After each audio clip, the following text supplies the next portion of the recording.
Di awal cerita kita diperlihatkan oleh Sylvie yang baru sadar dan ternyata si Sylvie ini masih di atas langit yang terlempar karena ledakan mana guys. Setelah terbang berhari-hari, rambut Sylvie berubah menjadi putih dan terjatuh tepat di atas monster babi yang mengamuk di dalam istana.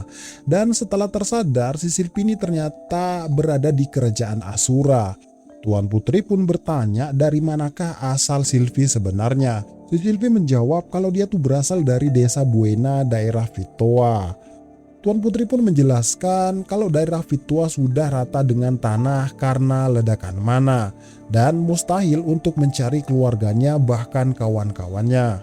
Tuan Putri menjelaskan kalau si Sylvie akan dikenakan hukuman karena masuk istana tanpa izin dan jalan satu-satunya adalah menjadi pengawal Tuan Putri serta merubah nama dan tampilan agar terhindar dari hukuman tersebut.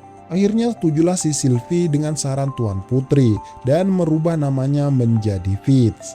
Di hari pertama menjadi pengawal, si Sylvie ini tampak ngantuk dan malah membuat masalah dengan menyenggol para tamu yang ada di sana. Kemudian si Tuan Putri Ariel langsung bernyanyi dan menyelamatkan Sylvie dari perhatian semua orang. Di pagi hari datanglah Tuan Philip atau ayahnya Luke menjelaskan ke Tuan Putri kalau persiapan penggulingan kakaknya sudah siap. Dan persiapan prajurit itu terdiri dari laskar kesatria, laskar penyihir, laskar penjaga istana, dan laskar penjaga kota. Dan para prajurit itu tinggal menunggu komando dari Tuan Putri untuk menggulingkan kakaknya yang jahat. Kemudian si Sylvie bertanya kepada Tuan Putri apakah keluarga dan teman-temannya sudah ketemu. Tuan Putri pun menjawab kalau keluarga dan teman-temannya itu terhempas ke seluruh penjuru dunia. Dan dia tidak bisa berbuat banyak karena belum menjadi ratu. Tuan Putri pun menyarankan kepada Sylvie untuk tidur di kamarnya malam ini karena beberapa hari ini Sylvie ini terus-terusan bermimpi buruk guys. Tin kemudian berpindah ke kakaknya Tuan Putri yang sudah mengetahui rencana penggulingan terhadap dirinya dan menyerahkan urusan ini kepada tangan kanannya yaitu si botak petualang bernama Darius. Setelah si Sylvie tidur di kamar Tuan Putri, si Sylvie ini menyadari kalau ada pembunuh dan terjadilah baku hantam. Dan di situ kita tahu kalau si pembunuh adalah budak yang diutus oleh om-om botak petualang tadi. Dan setelah pertarungan sengit, tibalah saat di mana si Sylvie ini terpojok bersama dengan Tuan Putri. Dan sebelum Sylvie ditusuk, tangan Sylvie ini memukul perut pembunuh dan akhirnya nyawa Tuan Putri pun selamat dan Sylvie pun pingsan. Nah di pagi harinya si Philip melaporkan kalau si pembunuh adalah pembunuh terkenal yang dinamai Gagak Mata Malam. Sudah banyak bangsawan yang telah menjadi korbannya. Si Philip menjelaskan kalau dalangnya ada dalam kerajaan ini. Dan si Philip juga menyarankan agar Tuan Putri keluar dari negeri ini dengan dalih belajar ke luar negeri. Setelah Tuan Putri menerima kalau dia akan keluar negeri, Tuan Putri pun membahas tugas Sylvie serta meminta maaf karena telah membohongi Sylvie soal hukuman masuk di kerajaan tanpa izin dan memanfaatkan Sylvie untuk menjadi pengawalnya serta tidak mencari keluarganya dan temannya yang hilang. Si Sylvie pun menolak dan mau menjaga Tuan Putri dengan sukarela karena Tuan Putri menganggap Sylvie sebagai temannya. Setelah semua itu terjadi, Tuan Putri pun berjanji akan menjadi penguasa kerajaan Asura. Setelah itu Shin pun berpindah ke Rudeus yang sedang dalam perjalanan. Di dalam kereta dia bertemu dengan petualang dan petualang itu bernama Suzune dan Sarah. Bertanyalah si Suzune dengan Rudeus mau kemanakah dia. Karena perasaan Rudeus belum stabil alias habis ditinggal Eris, Rudeus pun menjawab apakah saya harus menjawab pertanyaannya. Si Sarah pun langsung marah karena Rudeus tidak sopan terhadap Suzune. Dan Rudeus pun menjawab kalau dia pergi ke wilayah utara untuk mencari ibunya yang hilang akibat ledakan mana. Mendengar itu, semua seisi kereta merasa kasihan terhadap Rudeus. Karena Suzune kasihan dengan Rudeus, akhirnya dia memberitahu informasi kalau di negeri itu mayoritas orangnya miskin-miskin. Tetapi sebagian ada yang dijuluki tiga negeri sihir, yaitu negeri yang lebih lebih makmur dari negara lain. Yang pertama adalah kerajaan Ranoa yang sangat ketat akan pendidikan sihir, dan yang kedua Kesultanan Neris yang sangat menekuni pembuatan alat sihir. Dan yang ketiga adalah Kesultanan Basherat yang giat meneliti teknik sihir. Dan ketiga negeri itu bersatu dan bekerja sama untuk memajukan ilmu sihir. Akhirnya sampailah Rudeus ke kota dan langsung menyewa penginapan selama sebulan. Setelah itu Rudeus langsung ke guild petualang dan membubarkan partian yang dibuat dulu bersama Eris dan juga Ruijerd. Setelah mengambil misi yang cukup sulit, pihak guild ini tidak membolehkannya karena Rudeus ini hanya sendirian, guys. Setelah itu datanglah partian Suzune dan menyarankan Rudeus untuk menyelesaikan misi bersamanya. Rudeus pun akhirnya setuju dan keesokan harinya mereka pun berangkat dari gerbang utara. Di tengah-tengah perjalanan saling memperkenalkan dirilah mereka semua. Dan saat tiba giliran Sarah, dia tuh memperingati Rudeus jangan sampai menjadi beban tim dan mati konyol di dalam turret. Setelah sampai di dekat lokasi misi, rapatlah mereka dan Rudeus ini mendapatkan bagian garda belakang, guys, yang tugasnya ini hanya memperlambat monster. Si Rudeus menyarankan untuk meminta pekerjaan yang lebih berat dan malah dibantah habis-habisan oleh Sarah. Akan tetapi si Rudeus ini hanya bisa pasrah. Akhirnya sampailah mereka ke lokasi misi dan bertarunglah mereka sesuai arahan Suzune. Setelah monster itu dikira kalah, lah kok ternyata banyak monster berdatangan dari arah yang tak terduga. Di saat partian Suzune terpojok, majulah Rudeus dan mengeluarkan sihir api.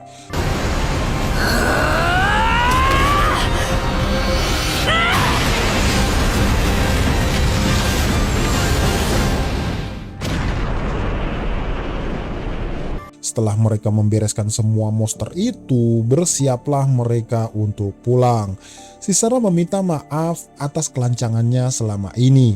Setelah mereka pulang ke kantor Serikat Petualang, terlihatlah para petualang lain yang tidak senang melihat Rudeus dan kawan-kawan membawa buruan yang banyak. Setelah menyetor hasil buruannya, si Suzune akhirnya mentraktir semua orang yang ada di sana dan bersoraklah mereka semua. Kemudian kembalilah Rudeus ke kamarnya sambil mencium celana dalam Roxy dan menyadari kalau sebenarnya dia tidak sendiri. Dan masih banyak teman-temannya yang tidak mengkhianatinya walaupun tempat mereka berbeda. Akhirnya Rudeus membakar rambut Eris yang dia bawa setelah ditinggalkan Eris. 1 bulan pun berlalu, si Rudeus pun sudah mulai bersemangat serta melatih badannya agar terlihat maco, serta menyusun rencana agar di daerah itu namanya terkenal dan supaya ibunya Rudeus dapat dengan mudah menemukannya. Kemudian Rudeus pun pergi ke Serikat Petualang dan bertemulah dia dengan pria yang mengambil misi sulit, yaitu membunuh kadal bernama Snowdrake. Setelah orang itu pergi dari Rudeus, akhirnya Rudeus mengambil misi kemanusiaan, yaitu membersihkan alun-alun kota dari salju, serta membantu orang-orang yang kesulitan agar namanya lebih dikenal di kota itu. Setelah membersihkan alun-alun, dihadanglah si Rudeus oleh si Sarah, dan si Sarah ini mengajak Rudeus untuk menyelesaikan misi A, yaitu mengambil sisik kadal Snowdrake. Setelah menyetujui itu, Rudeus pun berangkat dengan mereka. Di dalam lokasi, di tengah-tengah misi, tiba-tiba muncullah gerombolan Snowdrake dari celah lubang. Bertarunglah mereka dengan Snowdrake. Di tengah-tengah pertarungan, datanglah partian lain dan langsung menghabisi Snowdrake itu. Setelah pertarungan ini usai, tiba-tiba saja ketua kelompok lain langsung memukul Timothy yang sedang berterima kasih. Setelah terjadi kesalahpahaman, si Rudeus berusaha menjelaskan kalau misi mereka berbeda. Misi Rudeus mengambil sisik Snowdrake, sedangkan misi orang itu menghabisi Snowdrake. Dan akhirnya mereka berdamai dan meminta maaf. Setelah pulang dari lokasi itu, akhirnya mereka merayakan kemenangan mereka. Di tengah-tengah pesta, kelihatannya si Sarah sudah mulai menaruh rasa kepada Rudeus nih guys. Dan datanglah Sol, ketua party yang ditemui Dugua tadi, serta meminta maaf dan berkata kalau dirinya tidak suka dengan senyuman palsu Rudeus. Karena si Sol ini sangat jengkel dan tahu kalau Rudeus suka menjalankan misi tanpa meminta imbalan untuk memperluas namanya. Setelah beberapa hari, Rudeus pun menyendiri dan datanglah partian Suzune dengan wajah sedih dan Rudeus pun bertanya apakah yang terjadi. Suzune pun menjawab kalau si Mimir dan si Sarah telah mati di tengah-tengah misi. Si Mimir sudah jelas mati, sedangkan si Sarah terpisah dengan partian mereka karena badai salju. Setelah mendengar itu, si Rudeus pun berpamit pulang tanpa berkata-kata. Dan ternyata si Rudeus pengen menolong Sarah dan mencari mayatnya Mimir tanpa sepengetahuan Suzune. Sesampai di lokasi, si Rudeus ini terus menghajar Snow Buffalo sambil mengingat perkataan Sol tadi siang. Kalau si Rudeus menolong orang itu hanya setengah-setengah. Dan dia terus berpikir apa tujuan dia menolong orang lain.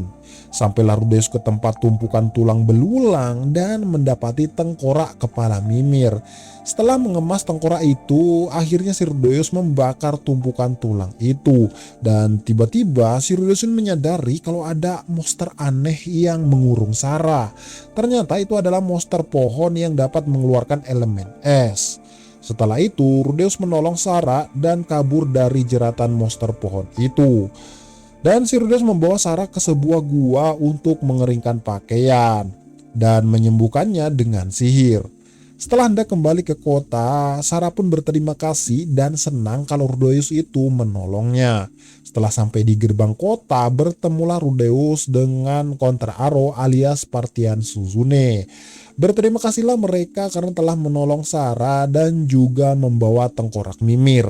Mereka pun sangat berhutang budi dengan Rudeus, akan tetapi malah Rudeuslah yang merasa tertolong dari keterpurukan. Setelah kejadian itu, si Rudeus ini makin sering berpetualang dengan Kontra Aro dan menyadari kalau si Sarah makin dekat dengan dirinya. Setelah bercerita masa lalu mereka, si Sarah pun mengajak Rudeus berbelanja belati dengan kata lain kencan. Nah, keesokan harinya berkencanlah Rudeus dengan si Sarah. Setelah seharian berkencan, di malam hari si Sarah dan Rudeus ini nongki di kafe. Dan si Sarah mengajak Rudeus ke kamarnya untuk melakukan ritual pengecasan. Oh my god! Wow! Di tengah-tengah pengecasan, si Rudeus ini menyadari kalau jagoannya ternyata tidak bisa berdiri atau kata lain impoten. Setelah Sarah tahu kalau jagoan Rudeus tidak bisa berdiri, akhirnya Sarah meninggalkannya. Dan akhirnya Rudeus kembali stres dan minum-minumlah di kafe. Di sana lah kok si Sol malah datang mengejek-ngejek Rudeus. Tanpa pikir panjang, si Rudeus ini menghajarnya dan mengeluarkan semua unek-uneknya. Setelah si Sol dipukuli oleh Rudeus, akhirnya Sol menyuruh Rudeus menceritakan apa yang terjadi. Setelah Rudeus menceritakan kalau jagoannya tidak bisa berdiri dan dirinya ditinggalkan gara-gara itu, dan juga menceritakan kalau dulu habis mengecas dengan gadis bernama Iris, pagi harinya malah ditinggal, si Sol pun berkata kalau Rudeus mungkin kurang mantap goyangannya. Si Sol bersedia menolongnya dari penyakit tersebut. Dan akhirnya dibawalah Rudeus ke tempat markas pengecasan dan disewalah wanita pengecas untuk menyembuhkan jagoannya. Lah kok baru beberapa menit keluarlah Rudeus dengan wanita itu. Dan si wanita itu berkata kalau sebenarnya Rudeus ini terkena penyakit trauma terhadap wanita. Ya kita tahulah kalau si Rudeus ini sudah berpisah dengan Roxy, berpisah dengan Sylvie. Dan yang paling sakit tuh habis mengecas Iris malah ditinggalin Iris guys. Setelah semalaman minum-minum dengan si Sol, akhirnya Rudeus berjalan pulang. Di tengah-tengah perjalanan, si Sol ini menyarankan Rudeus untuk menemui Sarah lagi dan berbicara empat mata. Lah kok si Rudeus malah menjelek-jelekan Sarah, dan apesnya ternyata di belakang Rudeus itu ada orangnya guys. Goblok! Tanpa berpikir panjang, si Sarah ini langsung mendatanginya dan si Sarah berkata kepada Rudeus untuk tidak menampakkan diri lagi di hadapannya. Setelah itu Rudeus pun putus asa dan memegang belati yang ditinggalkan Sarah dan ingin bunuh diri. Sontak ditendanglah belati itu oleh si Sol dan si Sol menyarankan Rudeus untuk mengejarnya dan meminta maaf. Akan tetapi Rudeus sudah tidak mau melakukan apa-apa lagi. Akhirnya si Sol pun mengajak Rudeus untuk pergi ke Kesultanan Neris. Setelah Rudeus menyetujuinya, berangkatlah mereka ke Kesultanan Neris. Di tengah-tengah perjalanan diseranglah mereka dengan kawanan monster. Setelah mengalahkan kawanan monster itu, ternyata datang monster yang lebih kuat, yaitu naga merah. Setelah semuanya terpojok, akhirnya Rudeus maju dan berhasil mengalahkan monster naga itu. Di sana terlihat semua orang mengakui kekuatan Rudeus. Singkat cerita, sampailah mereka di kota. Di sana Sol menawari Rudeus untuk masuk ke partian mereka. Akan tetapi si Rudeus ini menolak dan pengen melanjutkan misi, yaitu membuat namanya terkenal agar ibunya tahu keberadaan Rudeus. Setelah beberapa hari, Rudeus pun makan di kafe dan datanglah wanita yang tak asing wajahnya. Yah, siapa lagi kalau bukan Elinalise, teman lama ayah Rudeus, sekaligus teman Roxy yang mengecas beberapa pria saat di benua iblis dulu.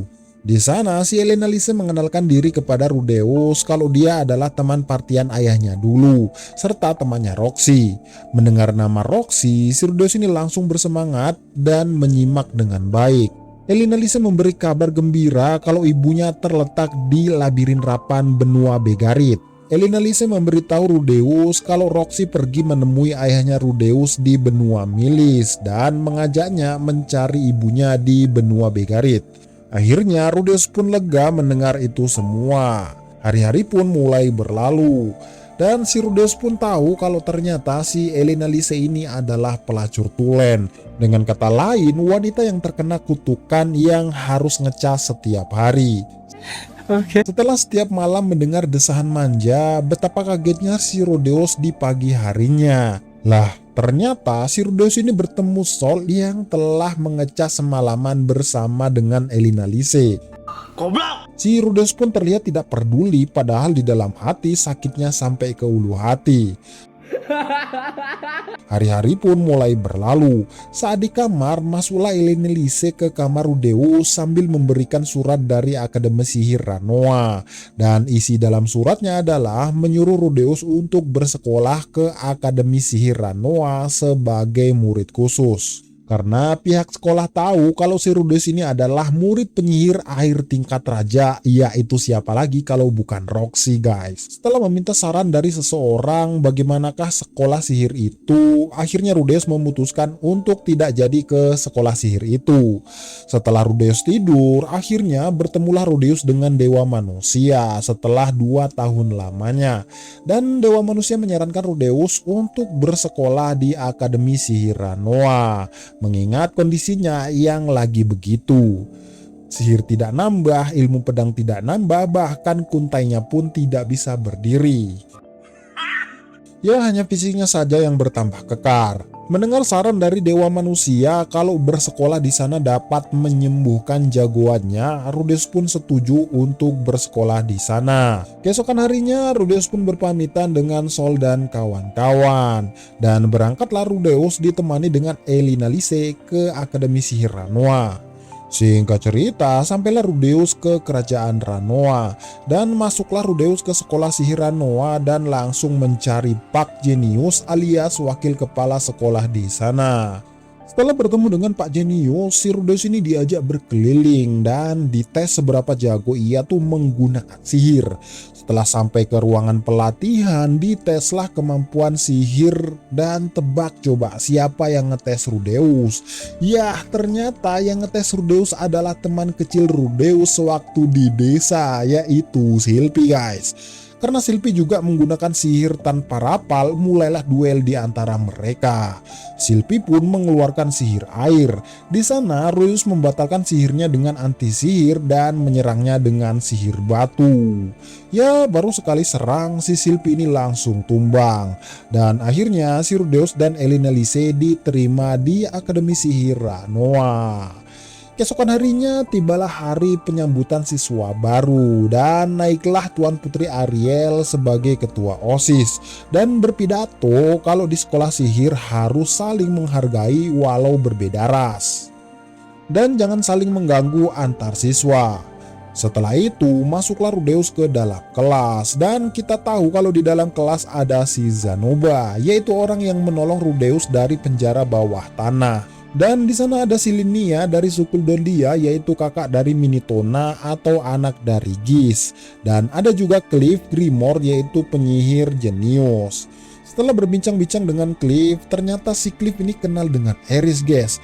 Setelah Rudeus berkenalan dengan teman-teman di kelasnya, Rudeus pun jalan-jalan dan melihat sekeliling sekolah.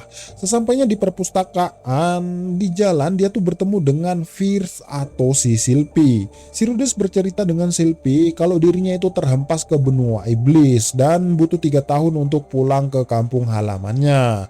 Dan Rudeus pun bercerita kalau dia belum menemukan teman kecilnya, yaitu Silpy.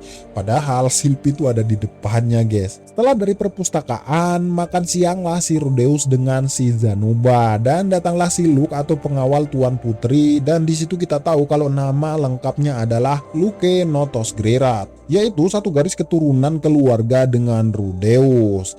Si Zanoba menceritakan kalau si Tuan Putri Ariel itu lari dari kerajaan dengan dalih belajar ke luar negeri. Setelah seharian baca buku, Rudeus pun pulang ke asramanya. Dan di tengah perjalanan ternyata celana dalam jatuh dari atas langit. Dan salah satu murid cewek di akademi itu melihatnya dan langsung berteriak ada pencuri celana dalam. Setelah berteriak, datanglah semua murid cewek di asrama itu dan datang juga si gorila cewek di sana.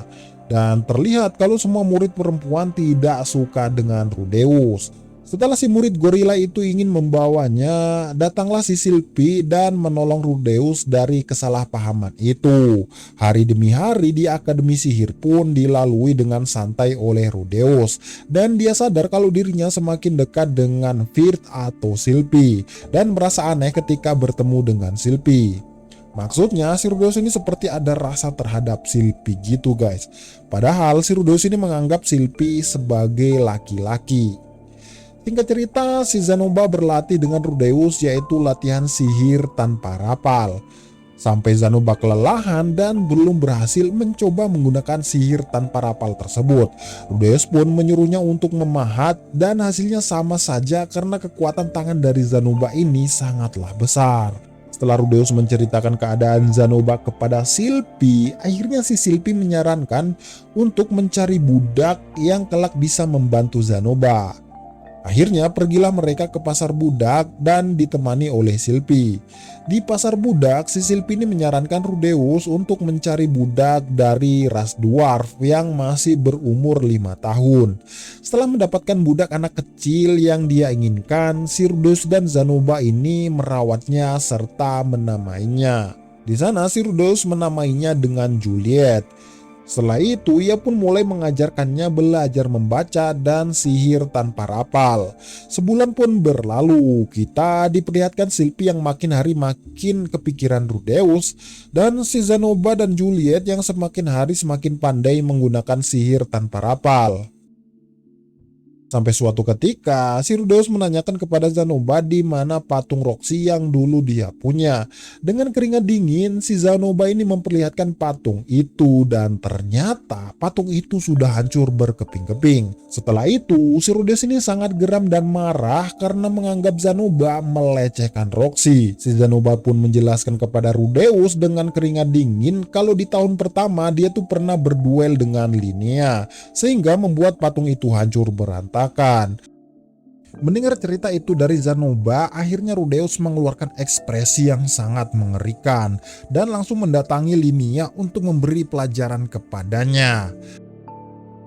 Setelah Rudeus mengalahkan dengan mudah, dibawalah mereka ke kamar Rudeus dan menanyakan kenapa mereka menghancurkan patung itu. Dan akhirnya saling menyalahkan si Linnea dan si Pursena, guys.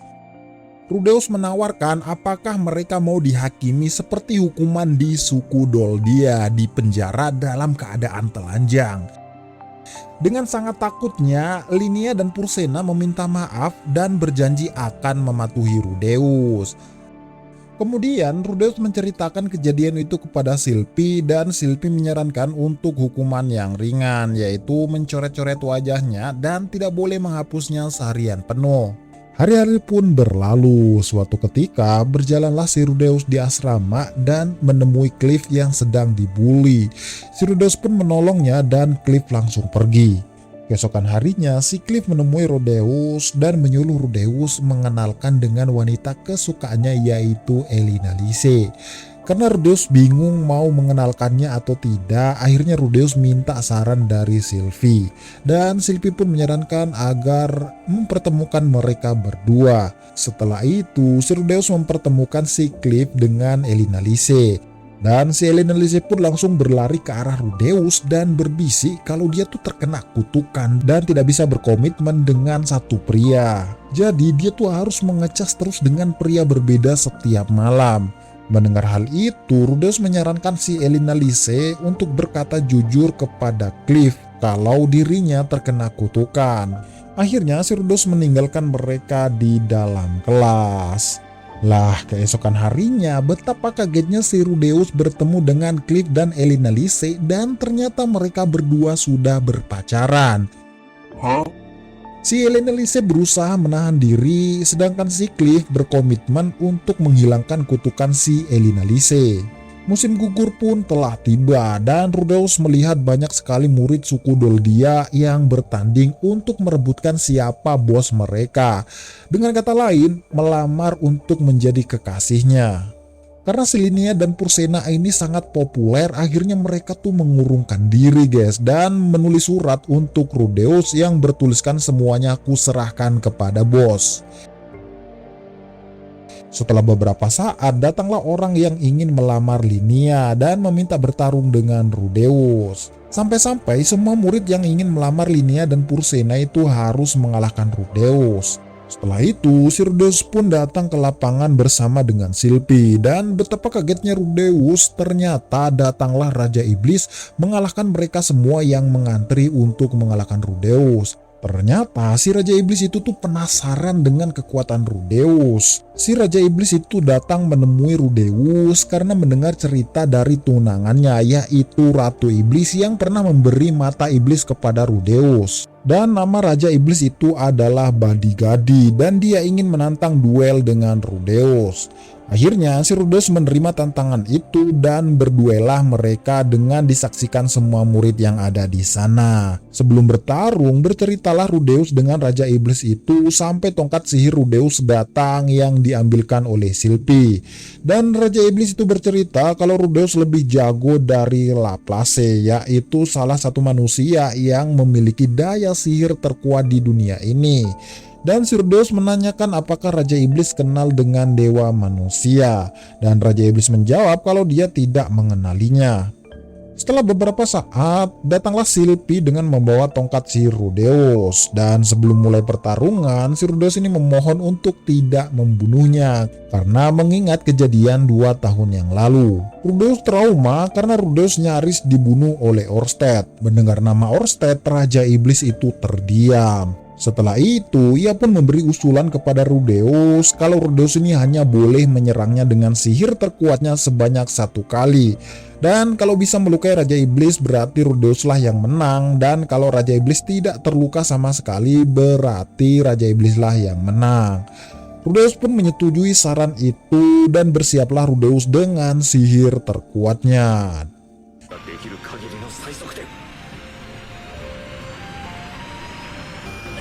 Dan bam, Raja Iblis pun terpotong menjadi beberapa bagian. Dan ternyata si Raja Iblis itu masih hidup guys. Dan mengakui kalau Rudeuslah pemenangnya. Setelah membuat heboh semua orang, si Sylvie menyarankan Rudeus untuk beristirahat. Dan keesokan harinya berterima kasihlah Silinia dan Pursena karena setelah insiden itu tidak ada lagi murid yang berani melamarnya. Namun tiba-tiba datanglah Raja Iblis dari atas atap dan betapa kagetnya si Rudeus, ternyata Raja Iblis itu bersekolah di Akademi Sihir Ranoa. Hari demi hari pun berlalu. Terlihat si Silpi makin hari makin memperhatikan Rudeus. Dengan kata lain, sangat cemburu kalau ada yang mendekati Rudeus. Ratu menyarankan Silpi untuk memberanikan diri menghadapi Rudeus. Kemudian Sin pun berpindah ke Rudeus yang sedang mencari informasi sihir teleportasi. Akhirnya Silpi membawanya ke seorang murid yang meneliti sihir teleportasi.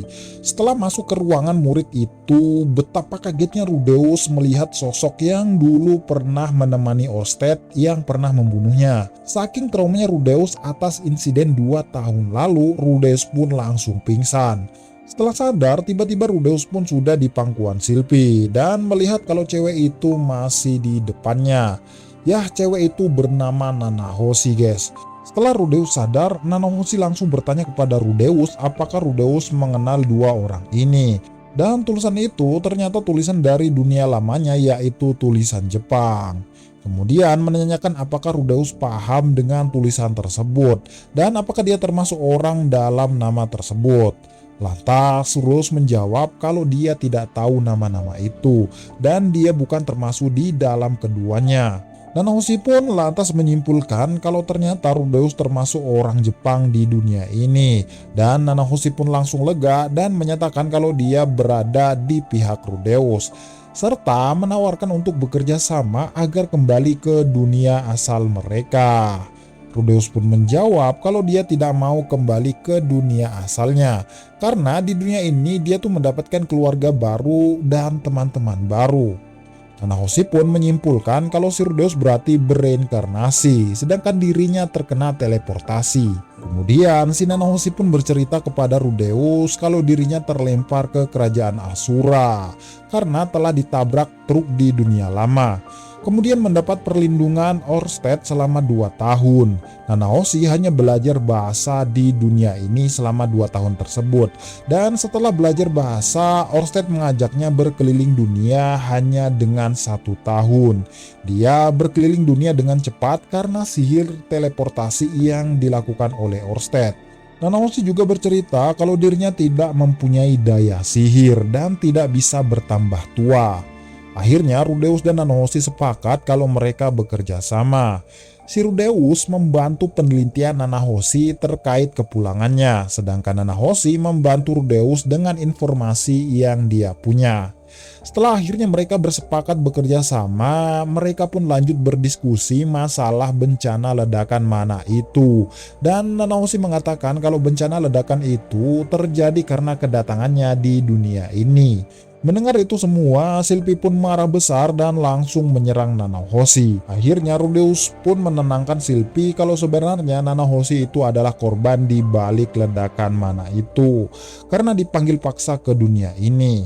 Akhirnya Rudeus dan Silpi pun pulang beristirahat, dan di perjalanan pulang, Silpi ini bertanya kepada Rudeus bagaimana pendapatnya tentang gadis itu. Si Rudeus pun menjawab di suatu sisi ada yang dia tidak suka, tapi di satu sisi Rudeus mempercayainya. Hari-hari pun telah berlalu. Terlihat si Silpi ini merasa sangat bingung dan takut karena tidak berani membongkar identitasnya kepada Rudeus. Nah, setelah kejadian Rudeus melawan Raja Iblis, si Rudeus ini ditakuti oleh semua siswa di sana, guys. Setelah masuk kelas, Rudeus pun berdiskusi dengan Cliff masalah kutukan, dan Rudeus pun bercerita kalau Laplace memberi kutukan ke dalam tongkat suku Spert.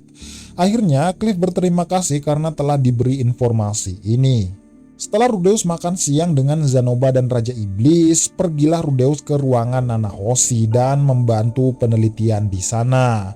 Hari-hari pun berlalu. Setelah sekian lama, si Sol pun mengajak Rudeus nongki-nongki bareng di kafe. Setelah pulang dari nongki, ketemulah Rudeus dengan Silpi, tapi Silpi ini malah mencuekinya. Setelah sampai di asrama, si Rudeus mencari teman curhat, akan tetapi tidak ada yang memperdulikannya. Lah kok di perpustakaan malah ketemu Silpi. Dan si Silpi menjelaskan kalau dia tidak boleh berbicara dengan siapapun saat mengawal Tuan Putri. Mendengar penjelasan Silpi, akhirnya Rudeus pun lega. Hari demi hari pun berlalu dan tumbuhlah benih ragil di dalam hati Rudeus. Ya, Rudeus mencintai Silpi yang dikira Silpi itu adalah cowok. Goblok. Akhirnya Rudeus penasaran apakah Silpi cewek atau cowok. Kemudian si Rudeus menanyakan perihal Silpi kepada Pak Jenius. Akan tetapi Pak Jenius tidak bisa membocorkan informasi karena perintah dari atasan. Si Rudeus pun bertanya kepada Pak Jenius apa jenis kelaminnya. Pak Jenius pun menjawab kalau si Silpi itu adalah laki-laki. Nah, singkat cerita, si Rudeus pun akhirnya melamun di perpustakaan. Namun tiba-tiba si Rudeus ini dikageti Silpi, sampai akhirnya mereka berdua jatuh bersama. Nah, disitulah si Rudeus tahu kalau si Silpi adalah cewek. Setelah terjatuh, si Silpi ini akhirnya lari dengan keadaan malu dan berkata kalau dirinya adalah cowok. Setelah kejadian itu, akhirnya Rudeus menyadari kalau jagoannya bisa berdiri lagi. Sama Sarah yang bahenol nggak bisa berdiri lah, kok sama Silpi yang rata malah bisa berdiri lah, tolil. Setelah kejadian itu, Silpi pun dipanggil Tuan Putri dan Tuan Putri menyarankan kepada Silpi untuk berterus terang kepada Rudeus. Silpi pun mengatakan kalau dirinya ingin sekali menikahi Rudeus dan Tuan Putri pun mengatur rencana untuk menyatukan Rudeus dan juga Silpi. Singkat cerita, dijalankanlah rencana mereka. Rencana mereka yaitu mengambil bunga es yang hanya tumbuh di hutan es. Akhirnya Silpi meminta bantuan Rudeus untuk menemaninya ke hutan es. Singkat cerita, berangkatlah mereka ke hutan es. Di tengah-tengah perjalanan, Silpi meminjam tongkat Rudeus agar nantinya Rudeus ini tidak bisa menggunakan semua kekuatan sihirnya. Kemudian si Silpi mengaktifkan sihir hujan agar mereka berdua basah kuyup. Setelah rencana Silpi berjalan lancar, akhirnya Silpi dan Rudeus memasuki gua dalam keadaan basah kuyup. Melihat kejadian itu, si Rudeus ini merasa janggal terhadap tingkah laku Silpi. Setelah si Rudeus ini mengeringkan bajunya, terlihatlah si Silpi yang kedinginan karena tidak mau membuka baju. Kemudian Rudeus berbalik ke belakang dan menyuruh Silpi untuk membuka bajunya sendiri. Setelah Rudeus menunggu dan tak kunjung ada gerakan, berbaliklah si Rudeus lah, ternyata si Silpi ini tidak mau melepaskannya sendiri. Akhirnya Rudeus pun berinisiatif untuk keluar gua. Setelah itu tangan Rudeus pun ditahan Silpi dan si Silpi ini menyuruh Rudeus membuka bajunya. Akhirnya Rudeus memberanikan diri membuka baju Silpi satu demi satu dan... Di saat membuka baju, si Rudeus pernah mengingat kalau dulu dia juga pernah melakukan hal tersebut. Kemudian Silpi mengatakan hanya tersisa satu yang belum kamu buka. Akhirnya Rudeus membuka kacamata Silpi dan... Rudeus mengenali kalau wanita yang ada di hadapannya adalah Silpi, teman kecilnya dulu. Si Silpi pun langsung memeluk Rudeus sambil menangis terharu-haru. Karena selama ini barulah dia berani mengungkapkan kalau dirinya sebenarnya Silpi dan menembak Rudeus dengan Aisiteru. Silpi pun meminta Rudeus agar tidak meninggalkannya seperti dulu lagi. Rudeus pun menyatakan kalau dia juga mencintainya. Dan setelah Rudeus menidurkan Silpi, lah kok ternyata jagoannya Rudeus masih tetap loyo. Akhirnya berceritalah Rudeus keadaannya saat ini. Kalau si Rudeus menderita penyakit ini sudah dari 3 tahun lalu. Di sana Silpi pun memahaminya dan berceritalah mereka tentang masa lalunya. Setelah mereka bercerita, pulanglah mereka ke Akademi Ranoa. Setelah kejadian itu, Silpi pun menceritakan keadaan Rudeus kepada Tuan Putri Ariel. Tuan Putri pun malah mengetahuinya. Si Luke membela Rudeus dan akhirnya membantu Silpi untuk menyembuhkan penyakit Rudeus. Setelah itu, Luke pergi mengambil satu obat dan memberikan obat itu kepada Silpi. Ya, obat itu adalah obat perangsang agar si Rudeus makin sange. Mantap, men! Setelah itu, Silpi pun berpamitan dengan Tuan Putri dan ingin pergi ke markas pengecasan bersama Rudeus. Akhirnya masuklah Silpi ke kamar Rudeus. Di sana Silpi membawa anggur dan juga cemilan dan memberikan obat kuat itu kepada Rudeus. Setelah mereka berdua meminumnya dan ya terjadilah pengecasan. Nah, di pagi hari Rudeus pun menyadari kalau dulu dia pernah membeli obat itu dan melihat kasurnya sudah ada bercak darah karena insiden pengecasan semalam. Kemudian Sylvie pun datang ke kamar lagi dan menjelaskan kepada Rudeus kalau dia tuh pergi menemui Tuan Putri dan sekalian juga berterima kasih. Kemudian Rudeus pun langsung memeluk Sylvie dan bersyukur kalau Sylvie ini tidak meninggalkannya seperti kejadian Eris dulu. Dan Rudeus juga bersyukur serta berterima kasih dengan Sylvie karena penyakitnya sudah sembuh. Setelah itu Rudeus pun mendatangi si Tuan Putri Ariel dan bersedia membantu menggulingkan kakaknya dan meminta Sylvie menjadi istrinya. Dan sebelum membantu urusan Tuan Putri, si Rudeus ini ingin menyelesaikan misinya terlebih dahulu, yaitu mencari ibunya yang hilang. Setelah Sylvie setuju menjadi istri Rudeus, Tuan Putri pun menyuruh Sylvie untuk tidak lagi menyamar menjadi Fitz dan menyuruhnya menggunakan pakaian perempuan. Mereka pun bersepakat kalau Rudeus boleh memanfaatkan nama Tuan Putri dan si Tuan Putri boleh memanfaatkan nama Rudeus. Nah, pada hari berikutnya Rudeus ini mengawali aktivitasnya dengan penuh senyuman. Entah mengapa dia begitu bersemangat dan penuh percaya diri. Ketika Cliff bertanya apa sebenarnya yang telah terjadi pada pemuda itu, Rudeus pun menjawab kalau dirinya telah sembuh dari sesuatu penyakit yang selama ini membuatnya sangat terganggu. Zanoba, Cliff, dan rekan-rekan yang lainnya pun memberikan selamat atas kesembuhan Rudeus. Rudeus sendiri begitu bersyukur karena kesembuhan ini membuatnya merasa kembali menjadi manusia seutuhnya.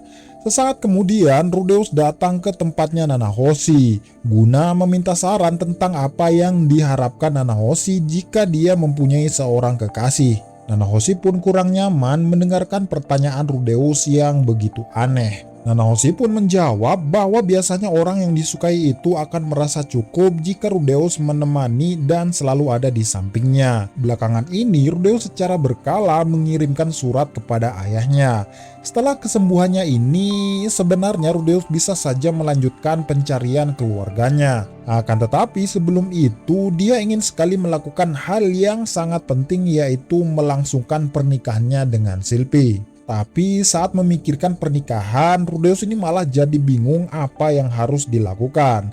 Karena sangat penasaran, dia langsung meminta saran kepada teman-temannya. Cliff dan Zanoba lantas menyarankan agar Rudeus membeli sebuah rumah. Membeli sebuah rumah menjadi sangat penting karena rumah adalah kebutuhan mutlak yang harus dipenuhi jika seseorang mau menikah. Rudeus pun mengingat kalau Paul juga memiliki sebuah rumah di desa Buena setelah dia menikah. Cliff lantas melanjutkan bahwa sudah kewajiban seorang laki-laki untuk menyiapkan rumah. Rudeus pun menerima saran tersebut dan langsung ke kota untuk melihat-lihat daftar properti yang sedang dijual.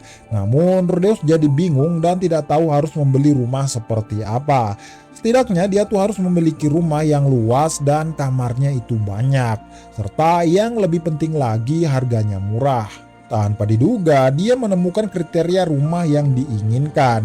Dan tanpa banyak berpikir, dia mengajak Zanoba dan Cliff untuk mengecek rumah besar tersebut. Mereka pun sampai di depan rumah besar dan terlihat suram. Rumah ini menjadi murah karena telah dikutuk. Rumor mengatakan bahwa saat tengah malam suka sekali muncul suara-suara aneh yang entah dari mana. Bahkan ada cerita buruk kalau penghuni rumah ini telah dibantai. Kondisi di dalam rumah terlihat begitu kotor dan cukup rusak. Tanpa membuang waktu, Rudeus, Zanoba, dan Cliff langsung memutari setiap ruangan yang ada di sana satu demi satu. Mereka pun tidak menemukan hal yang aneh di lantai 1. Demikian juga di lantai 2, semuanya tampak normal dan tidak ada anomali. Untuk lebih memastikannya, malam ini mereka bertiga berencana nginap di rumah angker itu. Ketika malam semakin larut, sebuah pintu rahasia nampak terbuka dengan sendirinya. Rudeus dan Zanoba telah tidur, sementara Cliff masih bangun.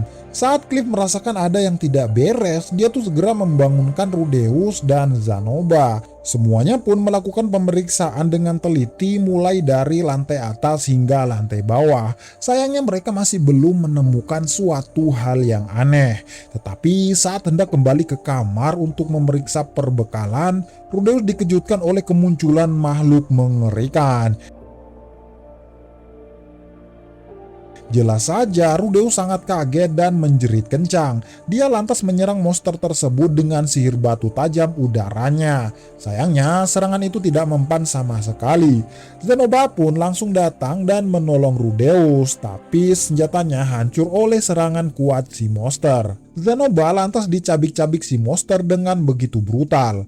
Ya, untungnya semua sayatan itu tidak mempan sama sekali karena Zenoba memang sangat kuat, guys. Cliff ikut membantu dengan memberikan support sihir cahaya pemurnian. Namun serangan itu tidak berguna dan pemuda itu malah kabur masuk ke dalam kamar.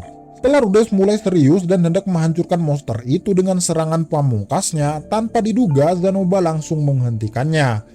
Anehnya, setelah beberapa saat, monster itu terlihat berhenti menyerang dan tidak bergerak sama sekali. Zenoba pun mengajak Rudeus masuk ke dalam kamar untuk memeriksa si monster. Ternyata itu adalah sebuah benda atau lebih tepatnya adalah patung. Yang lebih mengherankan lagi, patung ini tuh bisa bergerak sendiri. Dan tentu saja hal ini tuh membuat Zenoba sangat kegirangan. Rudeus pun memuji kehebatan Zenoba karena dia mulai ahli dalam menilai patung. Rudeus pun lalu memeriksa patung itu. Jika memahami prinsip kerjanya, maka dia mungkin dapat membuat action figurnya bisa bergerak. Tentu saja hal ini adalah penemuan yang sangat luar biasa. Rudeus pun meminta Zenoba untuk melakukan penyisiran kembali karena mungkin saja ada patung lain yang belum ditemukan. Jika beruntung, bisa saja mereka menemukan blueprint atau rancangan patung itu. Setelah melakukan penyisiran ulang, mereka menemukan sebuah pintu rahasia pada sebuah tembok. Dan benar saja, setelah mendorong tembok itu, terlihatlah sebuah ruangan rahasia di baliknya. Mereka lantas mengecek setiap sisi ruangan dan menemukan sebuah altar tempat patung, serta buku aneh yang berisi seluruh penelitian tentang patung itu. Menurut Rudeus, patung itu adalah benda penjaga rumah. Korban yang dibantai dulu sangat viral karena dianggap sebagai penyusup. Dengan ini satu masalah sudah terselesaikan. Pada pagi harinya, Rudeus, Zenoba, dan Cliff nampak kembali ke akademi. Di tengah jalan, Zenoba memohon kepada Rudeus agar dia bisa meneliti patung yang dibawanya. Walau energi sihirnya sedikit dan kurang terampil, tapi Zenoba sangat serius dengan keinginannya itu. Sambil tersenyum, tentu saja Rudeus menyerahkan semua penelitian mengenai patung tersebut kepada Zenoba. Akan tetapi Rudeus meminta agar Zenoba menjalankan penelitiannya secara sembunyi dan hati-hati. Zenoba pun sangat senang dan berterima kasih atas kemurahan hati Rudeus. Di hari berikutnya, Rudeus mengajak Sylvie untuk melihat rumah baru mereka. Sylvie pun begitu kagum melihat rumah besar dan megah yang terhampar di hadapannya, berbeda jauh dengan sebelumnya. Saat ini di dalam rumah kondisinya benar-benar bersih dan sangat nyaman. Di sana Rudeus pun mengajak Sylvie berkeliling. Di setiap sudut rumah keduanya nampak sangat bahagia, sembari mengungkapkan harapan masing-masing serta cita-cita terbaik di masa depan.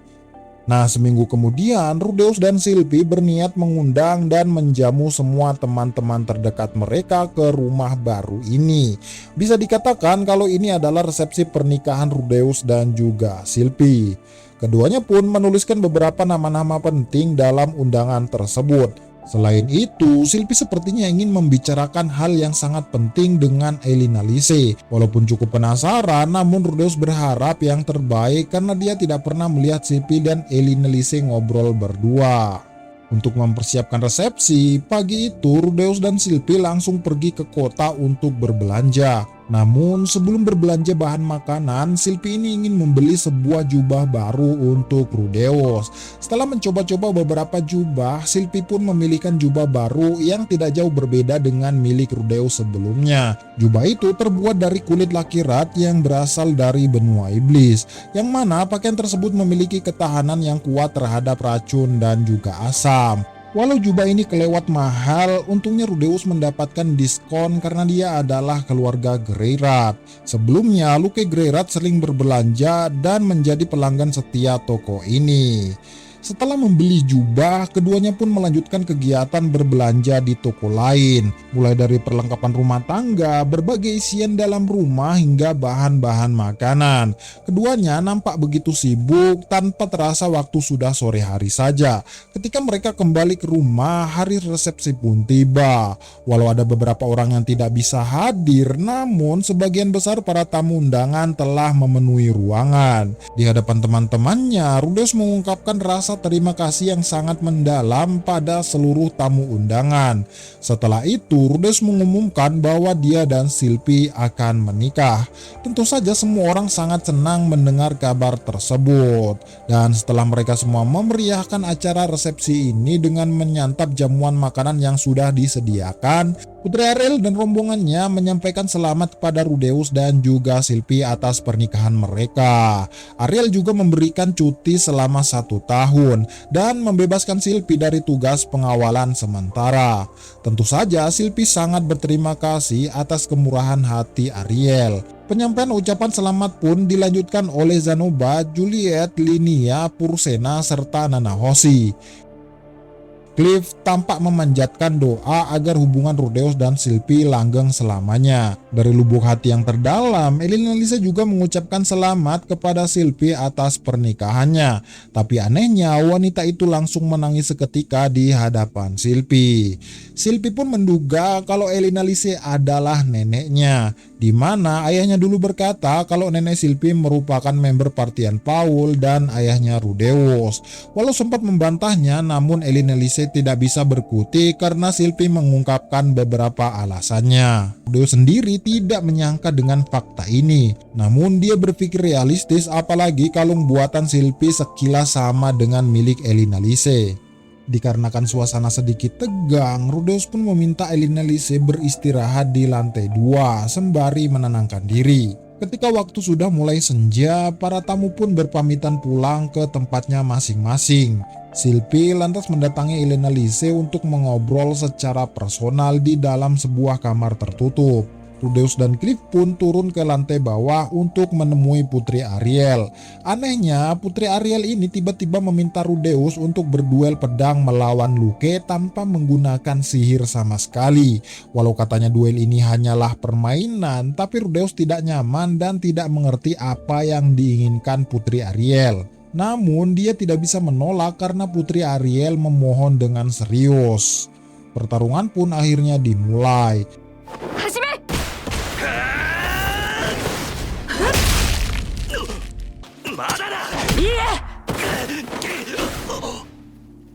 Akan tetapi, si Luke ini langsung KO seketika setelah menerima serangan pedang Rudeus yang begitu cepat. Kekalahan yang begitu telak ini benar-benar membuat Luke sangat kesal.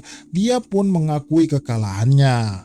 Dan setelahnya menitipkan Sylvie sepenuhnya kepada Rudeus. Jelas saja Rudeus akan menjaga Sylvie dengan sepenuh hati. Tapi sebelum itu Rudeus ingin mendapatkan penjelasan alasan dari pertarungan ini.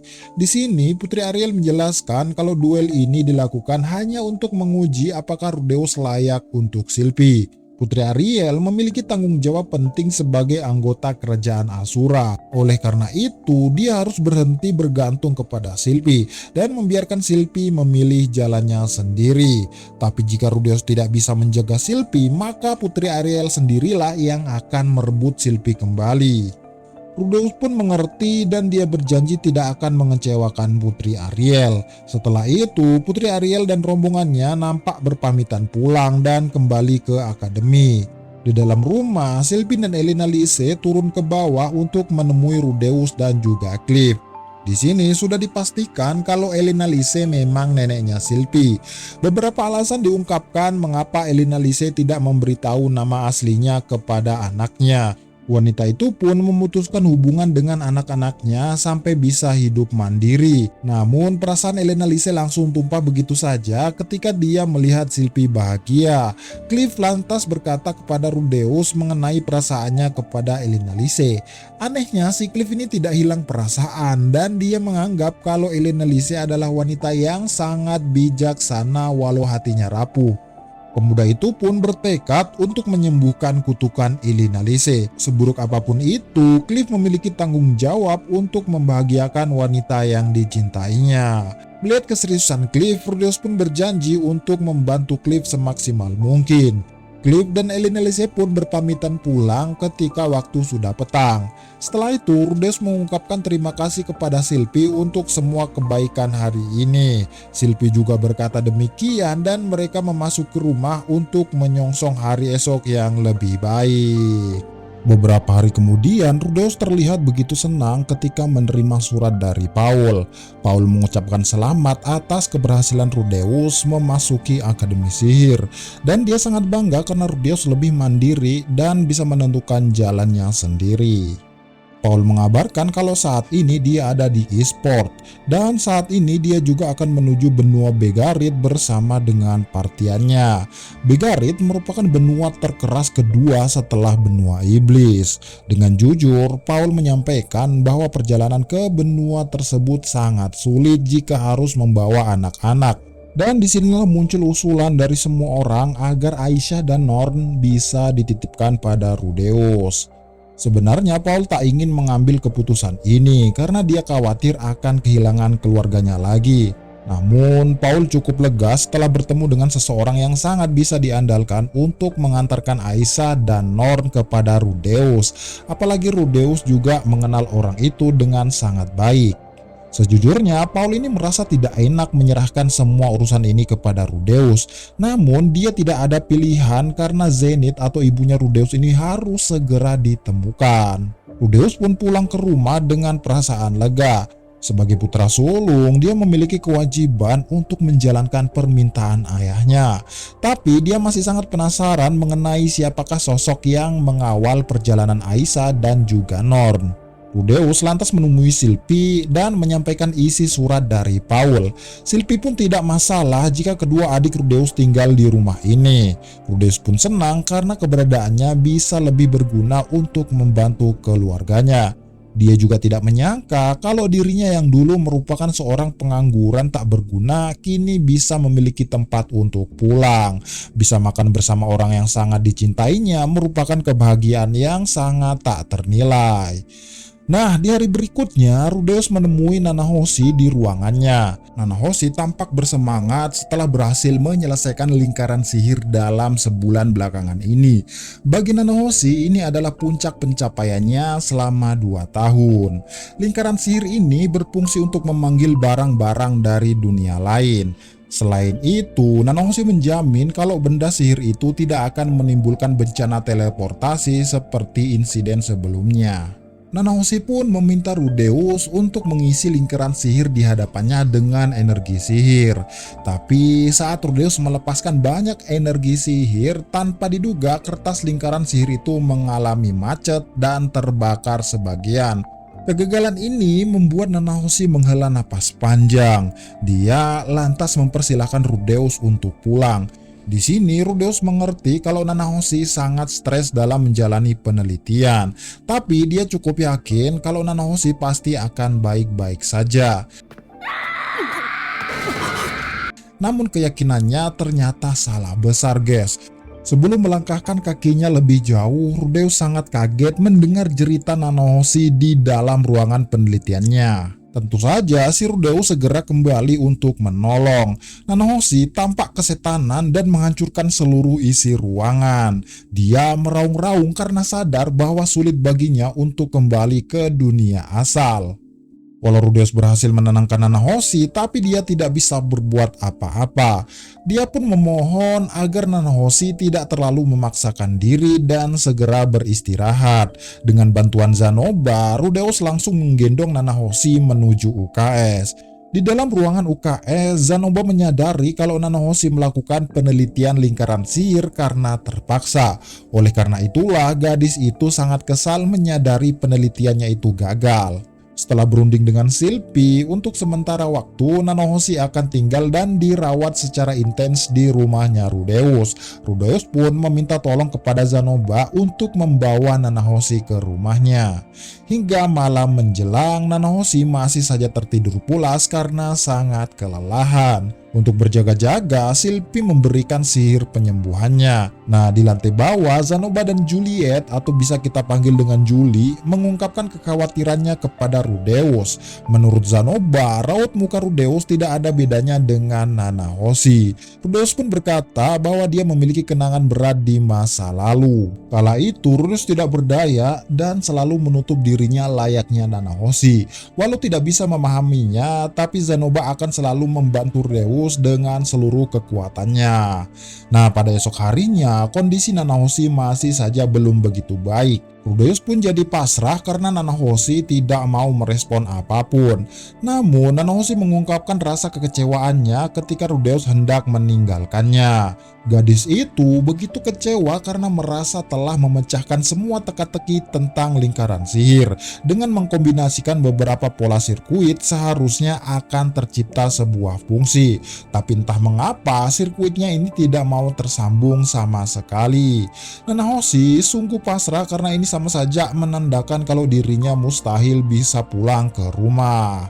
Rudeus yang peduli dengan Nanahoshi langsung saja mengumpulkan teman-temannya untuk segera memeriksa lingkaran sihir buatan Nanahoshi. Semuanya pun begitu serius tapi sekaligus bingung. Namun justru disitulah muncul beberapa gagasan dan ide-ide yang sangat cemerlang. Membuat ulang sihir lingkaran sihir itu memang sangat sulit bagi Cliff. Namun Zanoba memiliki ide kalau lingkaran sihir itu pasti akan berhasil jika dibuat beberapa struktur.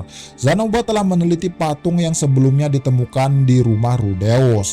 Cliff pun begitu kaget setelah menyadari kalau menumpuk beberapa lingkaran sihir dapat menciptakan suatu efek tertentu. Di sana Cliff memeriksa patung itu dengan seksama. Walau tidak yakin, namun Cliff percaya kalau masih ada kemungkinan masalah lingkaran sihir Nanahoshi bisa dipecahkan. Nah, pada keesokan harinya, Rudeus dan yang lain mendudukan Nanahoshi di dalam ruangan penelitiannya. Mereka lantas mengumpulkan beberapa lembar lingkaran sihir di hadapan Nanahoshi. Melihat pola lingkaran sihir di hadapannya, gadis itu pun langsung bangkit dari tempat duduknya.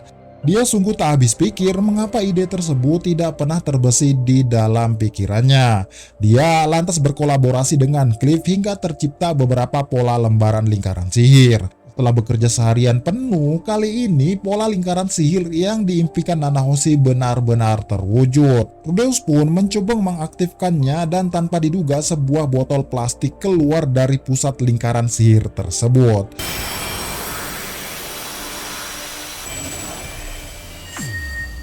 Keberhasilan ini membuat Nanahoshi benar-benar sangat senang. Setidaknya penelitian ini membuahkan hasil dan dia harus melangkah ke tahap selanjutnya. Walau tidak suka ngumpul-ngumpul, tapi Nanahoshi mengajak semuanya makan bersama. Dia sangat berterima kasih karena semua orang sudah membantunya. Nanahoshi pun mulai terbuka, apalagi orang-orang di sekitarnya ternyata sangat peduli kepadanya. Nah, ketika si Rudeus kembali ke rumah, Rudeus pun dikejutkan oleh kedatangan kedua adiknya.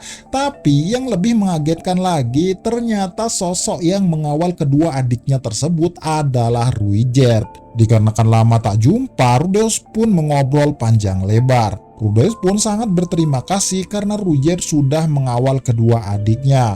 Ruijerd sendiri tidak merasa direpotkan karena melindungi anak-anak adalah hal wajar yang dilakukan oleh semua orang. Di dalam hatinya, Rudeus ini tidak menyangka kalau orang yang dimaksud Paul adalah si Ruijerd.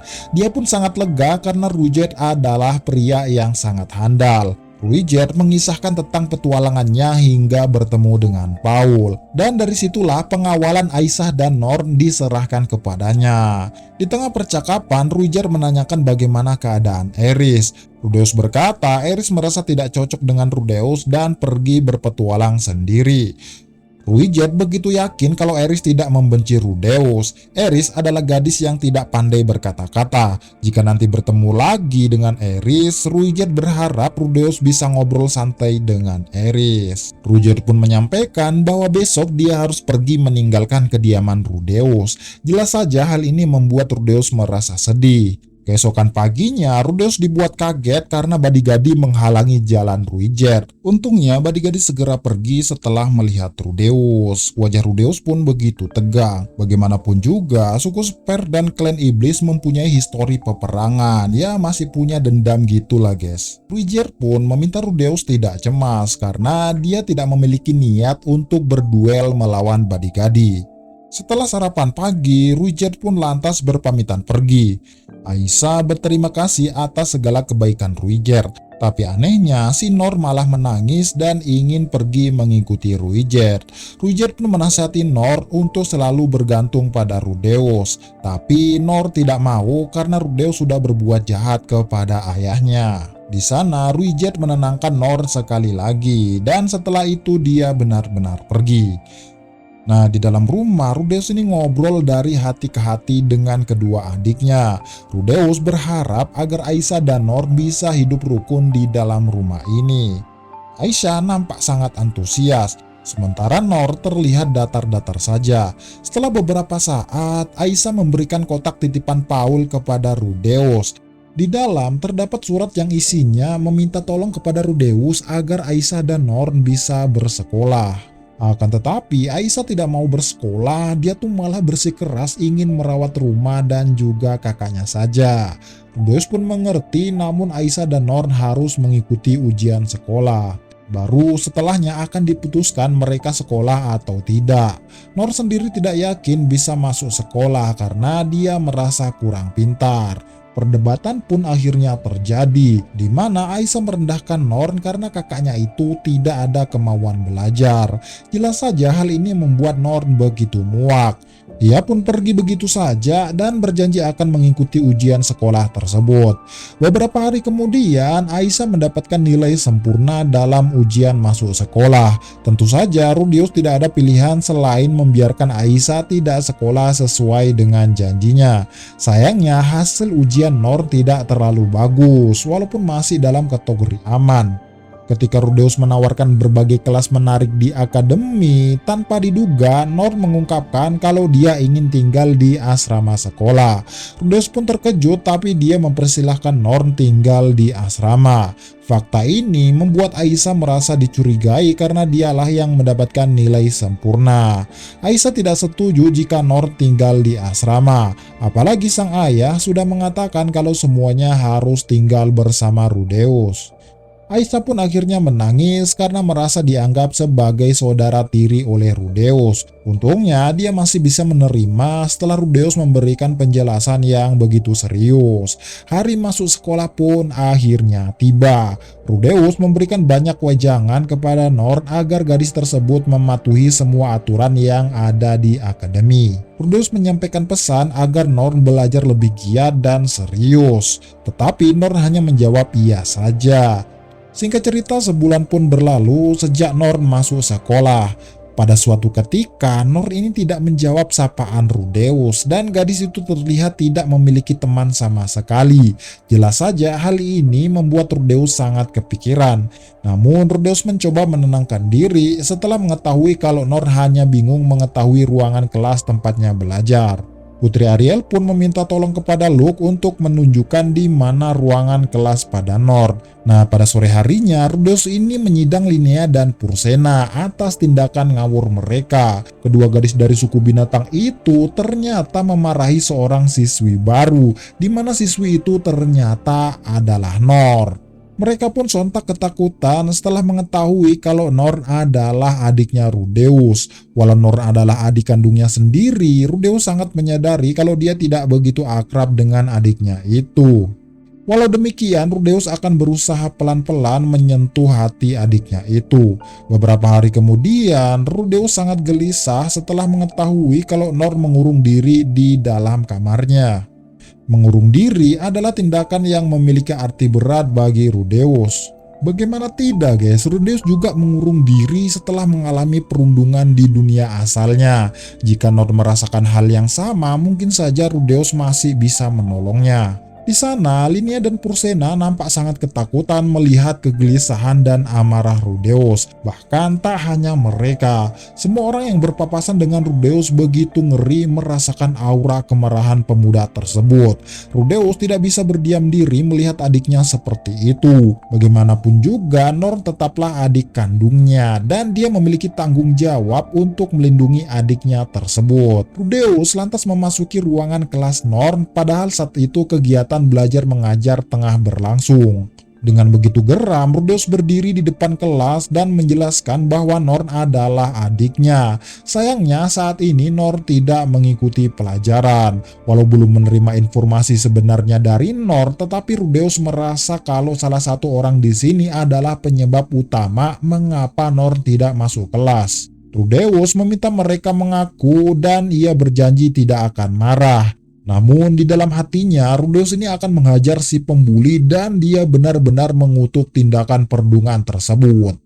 Nah, saat itulah seorang siswi mengangkat tangannya. Rudeus pun langsung emosi, tapi dia berusaha mengontrol diri dan membiarkan siswi tersebut menjelaskan situasinya. Nah, gadis dari suku binatang itu menjelaskan kalau belum lama ini dia sempat ngobrol dengan Nor. Dia sudah tahu kalau Nor adalah adiknya Rudeus, di mana Rudeus adalah penyihir hebat, sementara Nor adalah gadis biasa. Ketika dia membandingkan Nor dengan Rudeus, tanpa disangka Nor langsung marah. Fakta besar ini pun membuat Rudeus begitu kaget. Dari informasi bu guru di kelas ini, Nor berusaha menahan tangis dan berjanji akan belajar lebih giat lagi. Sayangnya, tanpa disadari, bu guru juga meminta Nor mencontoh kakaknya. Dan ini membuat Nor merasa dibanding-bandingkan lagi. Siswa lain pun mengatakan hal yang senada. Dan fakta ini benar-benar membuat Rudeus sangat tertampar. Rudeus pun langsung cemas dan juga murung. Dia sadar kalau semua ini adalah kesalahannya sendiri. Jelas saja Nor sangat kesal karena dibanding-bandingkan dengan Rudeus. Padahal sebelumnya dia sudah dibanding-bandingkan dengan Aisyah. Sesaat kemudian Sylvie pun datang dan mengatakan kalau ini bukanlah kesalahannya Rudeus. Linia dan Pursena juga mengatakan hal yang sama. Rudeus pun berterima kasih pada semuanya, walau saat ini dia terlihat seperti orang yang bodoh. Walau demikian, Rudeus ini tidak bisa berbuat banyak karena Norn sangat membencinya. Jika dia memaksa Norn keluar dari kamarnya, maka hal itu tidak akan menyelesaikan apapun. Akan tetapi, dia juga tidak boleh membiarkan tindakan Norn berlarut-larut, karena suatu hari nanti dia pasti akan menyesali tindakannya itu. Ketika Rudeus tidak tahu harus berbuat apa, Sylvie, Linia, dan Pursena pun berusaha membantunya. Malam itu, semuanya mulai menjalankan rencana di mana asrama putri dikosongkan. Dengan alasan Putri Ariel hendak berpidato di kantin. Sylvie pun memastikan situasi aman. Dan setelahnya Rudeus pergi menuju kamar Norn dengan bantuan Linia dan Pursena. Rencana penyusupan memang berjalan lancar, akan tetapi Norn ini tidak peduli ketika Rudeus memanggilnya dari luar. Ketika Rudeus hendak membuka pintu kamar Norn, tanpa diduga dia bisa melihat kenangan masa lalunya. Dulu Rudeus juga keras kepala dan selalu mengurung diri di kamar. Kakaknya berusaha membantu dengan mengatakan bahwa banyak yang lebih menderita daripada Rudeus. Jika lari dari masalah, maka seterusnya hanya bisa lari tanpa menyelesaikan masalah tersebut. Sang kakak pun tidak mempermasalahkan jika Rudeus tidak sekolah, tapi setidaknya dia ingin mengajak Rudeus untuk makan bersama. Sayangnya Rudeus tidak peduli dan mengabaikan kakaknya itu. Rudeus lantas melontarkan kata-kata tidak pantas yang intinya ini membuat kakaknya itu tidak mungkin bisa memahami perasaannya. Sang kakak pun akhirnya pergi dan sejak saat itu Rudeus tidak pernah lagi berinteraksi dengannya. Kini Rudeus paham betul bagaimana perasaan kakaknya itu. Jika dia mundur sekarang, mungkin Norn tidak bisa ditolong. Norn sendiri menganggap Rudeus sebagai sosok yang seram. Ketika pertama kali bertemu, dia melihat Rudeus memukuli ayahnya habis-habisan. Norn tidak sudi mengakui orang yang tega melukai ayahnya itu sebagai keluarganya. Sejak saat itulah Norn sangat membenci Rudeus. Saat datang ke kota ini, Norn melihat Rudeus nampak bahagia bersama istrinya. Padahal saat ini ayahnya sedang pontang-panting mencari keberadaan ibunya. Walau demikian, Norn tidak boleh membuat Rudeus marah karena dia takut diusir dan tidak ada seorang pun yang menyayanginya di tempat ini. Anehnya, sang ayah selalu meminta Norn untuk memaafkan Rudeus. Saat masih kecil, Norn tidak memahami maksud ayahnya. Namun saat ini dia mulai mengerti dan mungkin saja Rudeus tidak seburuk apa yang dipikirkannya. Selain itu, Ruiger juga memberikan banyak masukan agar Norn bisa berbaikan dengan Rudeus. Norn memang tidak mengetahui apapun tentang Rudeus, tapi Ruiger meyakinkan bahwa Rudeus adalah sosok yang hebat yang layak dihormati. お前にも分かる時が来る。次に会った時は逃げずに奴と向き合え。 Ketika Norn hendak menyapa Rudeus, tanpa diduga kakaknya itu menyapa duluan. Rudeus meminta maaf karena Norn selalu tersiksa sejak datang ke sini. Rudeus sangat sadar kalau semua masalah ini bersumber darinya. Walau demikian, Rudeus tidak tahu harus berbuat apa. Setelah itu, Norn pun perlahan membuka tirai penutup ranjangnya dan tanpa disangka dia mendapati sosok ayahnya di dalam bayangan Rudeus. Rudeus pun memalingkan wajahnya, tapi dia bertekad tidak akan pernah menghilang dan selalu ada untuk Norn. Rudeus lantas berjanji untuk memperhatikan Norn lebih baik lagi. Seketika itu juga mata Norn nampak berkaca-kaca dan dia langsung menangis histeris di pelukan Rudeus. Kini Norn sangat yakin kalau kakaknya itu tidak mungkin mengecewakan keluarganya. Nah, keesokan harinya terlihat benar-benar berbeda. Norn mulai tersenyum dan membalas sapaan Rudeus walau masih sedikit kaku. Keduanya bahkan saling berdiskusi dan membahas masalah tentang Ruiger. Sebenarnya belakangan ini Rudeus ingin menulis buku yang mengupas tuntas masa lalu suku Spear. Setidaknya dia ingin menunjukkan kepada dunia bahwa suku Spear tidaklah seburuk yang dibayangkan.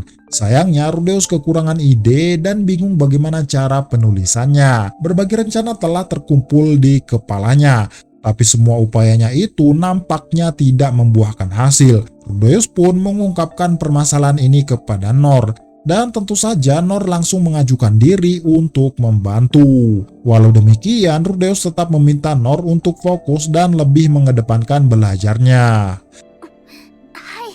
Pada suatu malam, Rudeus ini memberikan sebuah penawaran kepada Aisyah.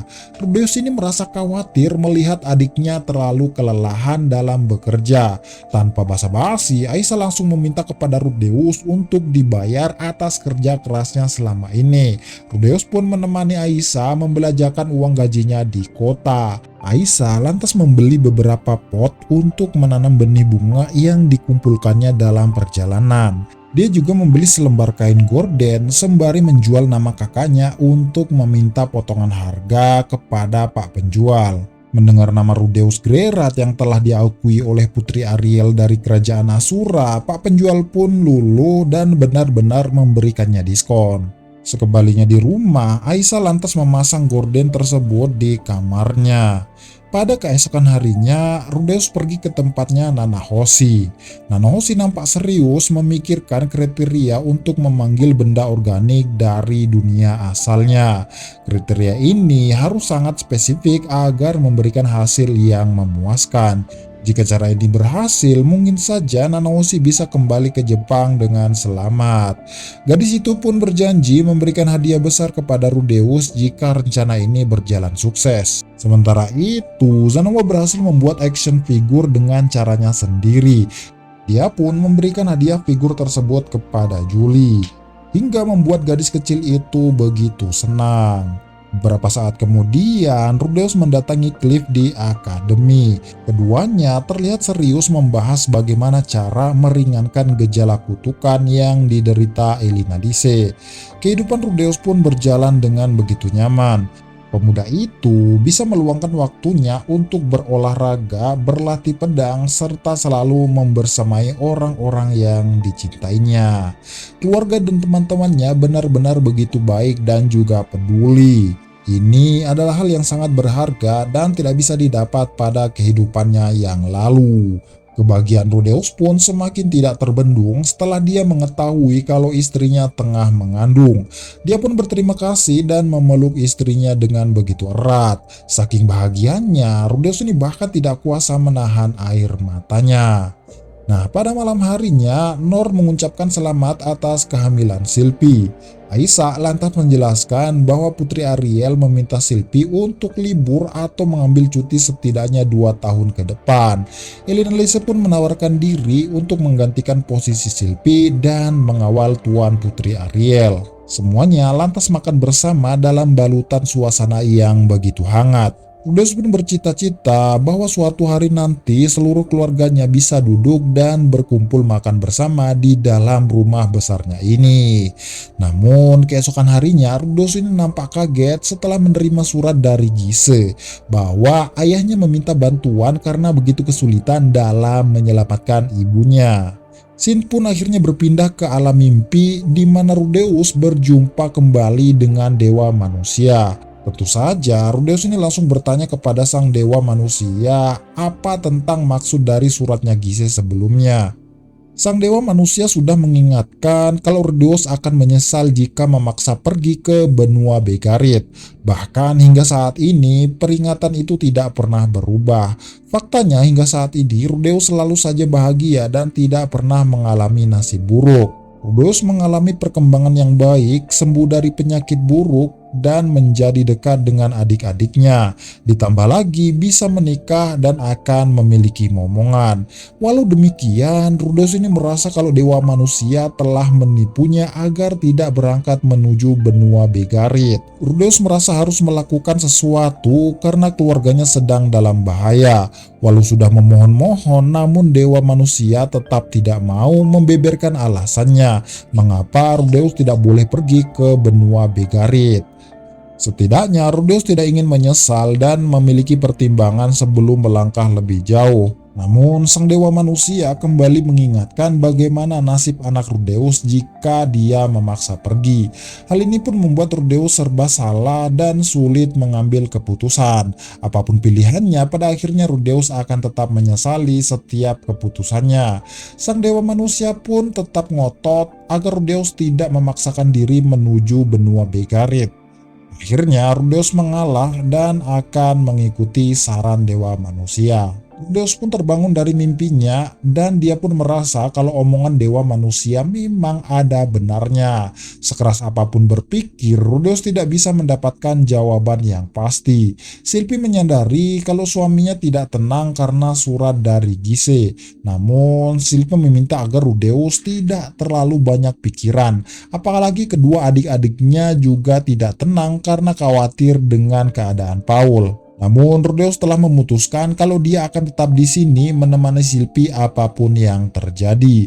Walau hari terus bergilir, namun Rudeus tidak bisa berhenti memikirkan surat dari Gise. Elina Lise pun menenangkan Rudeus, bahkan dengan serius dia menawarkan diri menggantikan Rudeus untuk menolong Paul. Sementara itu, Zenoba begitu yakin kalau Rudeus bisa menyelesaikan persoalan ini dan kembali dengan cepat. Zenoba berharap agar Rudeus bisa memutuskan sendiri langkah apa yang harus ditempuh saat ini. Selagi Rudeus tidak ada di tempat, Zenoba berjanji akan menjaga seluruh keluarga Rudeus. Rudeus pun sangat berterima kasih atas kebaikan hati Zenoba. Siang dan malam, Rudeus nampak gelisah walau adik-adiknya bisa menemani Sylvie. Tetap saja Rudeus adalah tulang punggung rumah ini. Tinggal bersama keluarga dan menjaga semuanya merupakan tugas utama seorang suami dan juga ayah. Bagaimanapun juga, Rudeus tidak mungkin bisa meninggalkan mereka semua. Nah, pada keesokan harinya, Rudeus ini mendapati Nor terjatuh dengan perlengkapan perjalanan jauhnya. Sambil menangis, Nor menegaskan kalau dirinya akan pergi menolong ayahnya. Dia tidak tenang sementara kedua orang tuanya dalam keadaan bahaya. Nor sangat kecewa karena Rudeus tidak pergi menolong. Padahal Rudeus itu sangat kuat dan bisa melakukan perjalanan jauh. Raungan Nor pun membuat Rudeus berpikir kembali bahwa dirinya memang harus pergi. Dia pun mengeluarkan tangannya kepada Nor dan memastikan kalau dirinya akan pergi menyelamatkan keluarganya.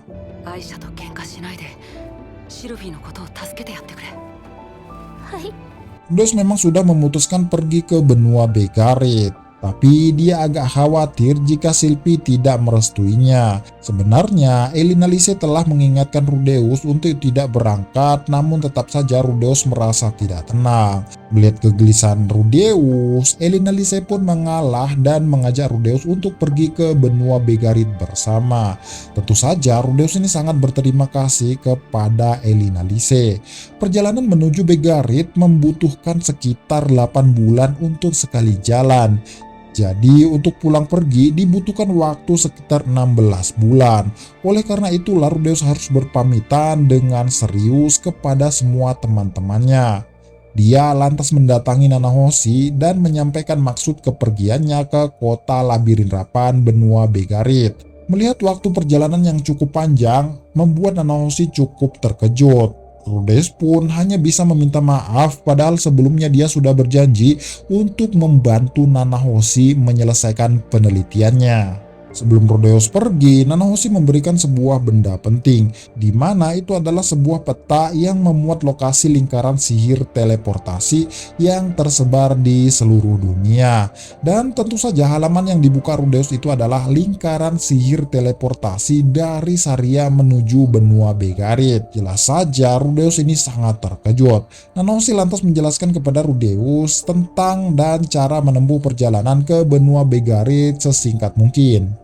Jika perjalanan ini bisa dipersingkat sesuai dengan petunjuk Nanahoshi, maka Rudeus masih sempat melihat persalinan Sylvie. Akan tetapi, Nanahoshi meminta Rudeus untuk tidak menyebarkan informasi rahasia ini karena lingkaran sihir teleportasi merupakan teknik terlarang.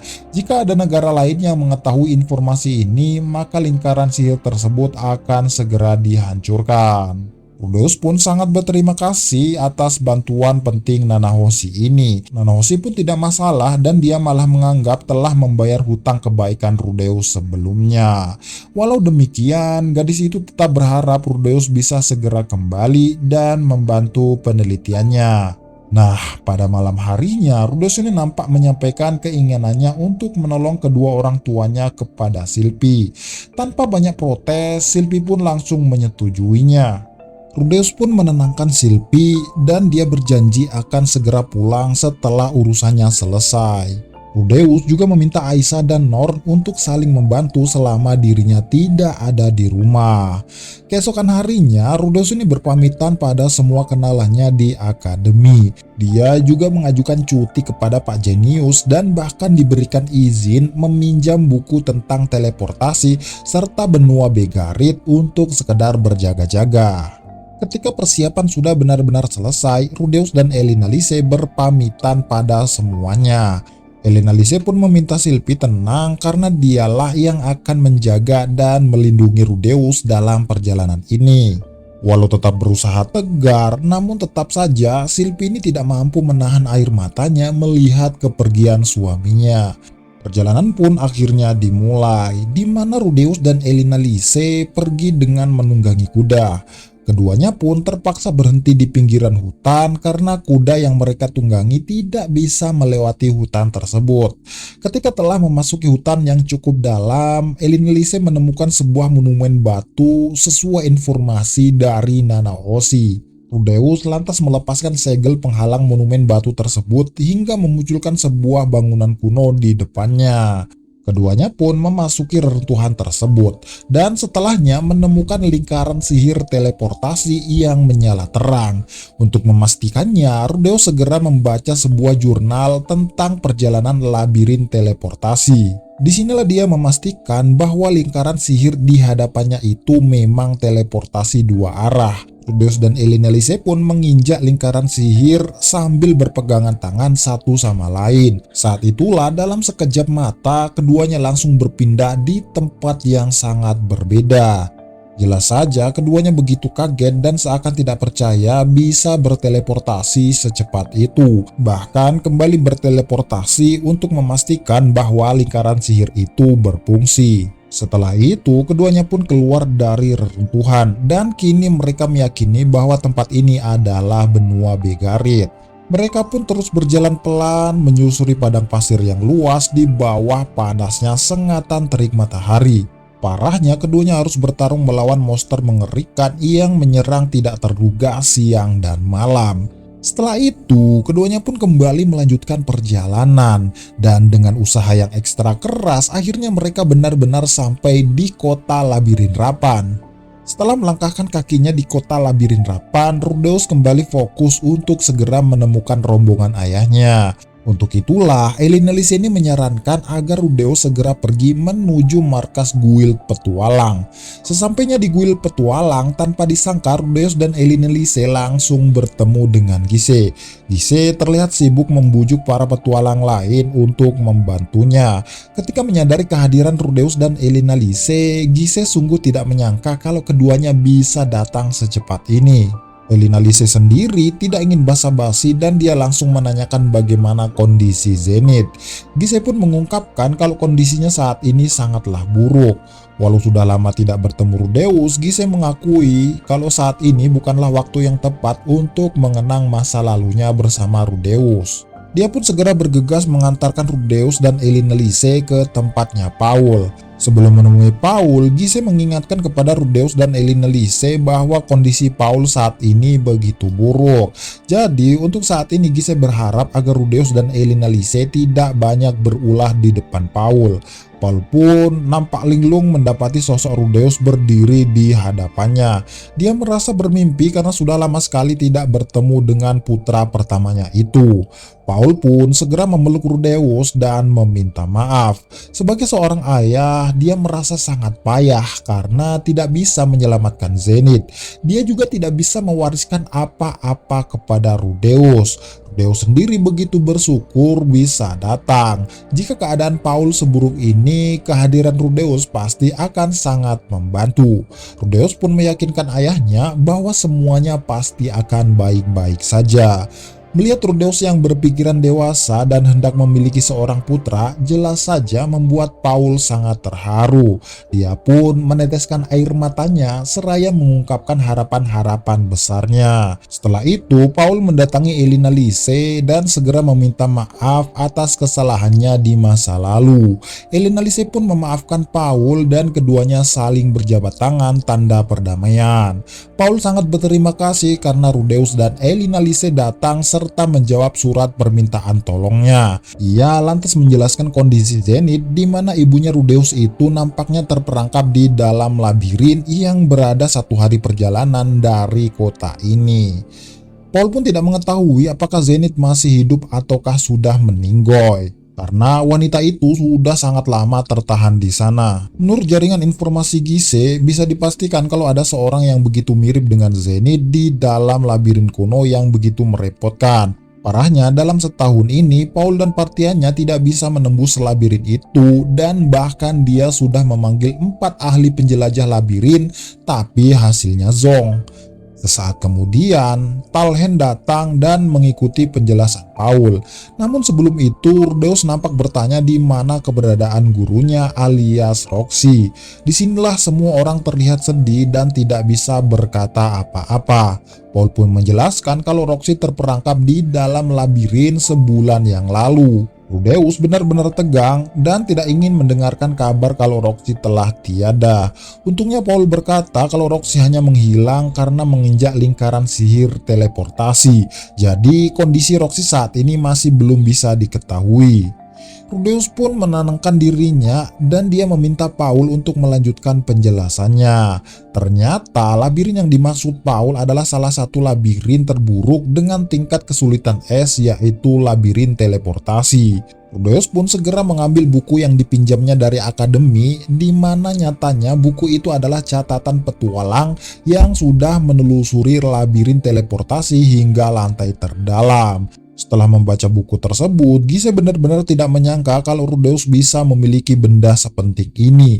Jika informasi dari buku ini benar adanya, maka mereka semua bisa menaklukkan labirin hingga lantai 6.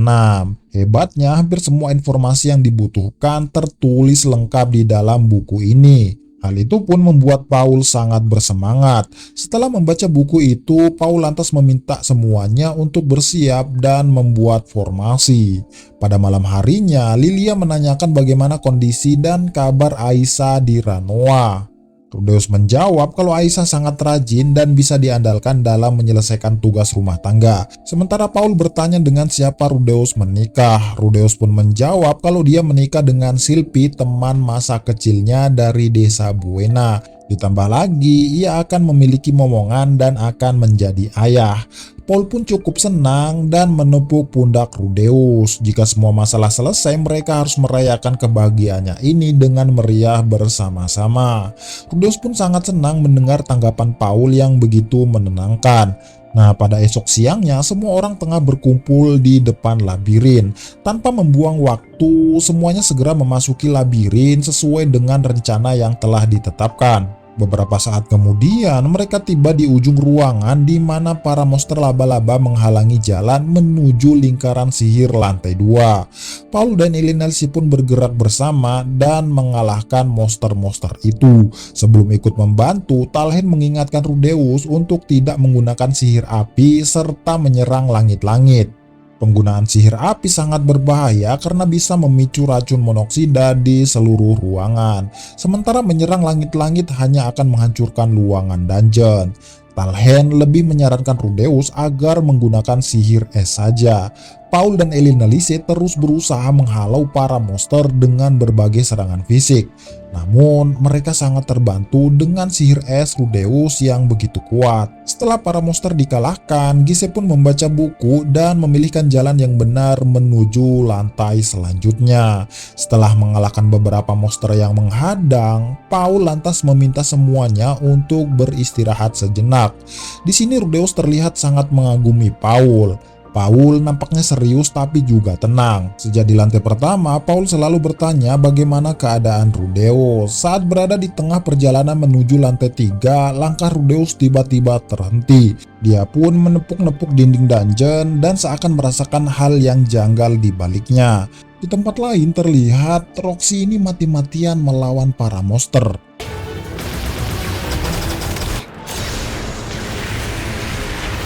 Walau sudah mengajar para monster dengan seluruh kekuatan terbaiknya, sayangnya para monster itu terus bermunculan di atas lingkaran sihir teleportasi. Jelas saja hal ini membuat Roxy sangat ketakutan dan kehilangan kewaspadaan. Parahnya, tongkat sihirnya malah terlepas karena serangan monster laba-laba. Gadis itu pun berharap dirinya tidak berakhir begitu saja di tempat ini. Roxy pun hanya bisa menutup kedua matanya ketika para monster itu seakan mendekat. Anehnya, ketika Roxy membuka matanya, situasi tiba-tiba berubah menjadi begitu hening. Seluruh monster yang tadinya beringas kini nampak mematung terselimuti es padat yang super kuat. Sedetik kemudian Rudeus muncul di hadapan Roxy, dan kehadiran Rudeus itu benar-benar membuat Roxy terdiam sekaligus terpana. Setelah itu kita akan dijelaskan kisah mengapa Roxy ini terpisah dari partian Paul dan kawan-kawan. Roxy yang kala itu terlempar semakin dalam di dalam labirin hingga terpisah dari partiannya. Agar tidak tersesat, Roxy ini selalu menandai dinding labirin di mana dirinya pernah melewati tempat itu. Di dalam perjalanannya mencari jalan keluar, Roxy sering menemui situasi pelik di dalam menghadapi ganasnya serangan para monster.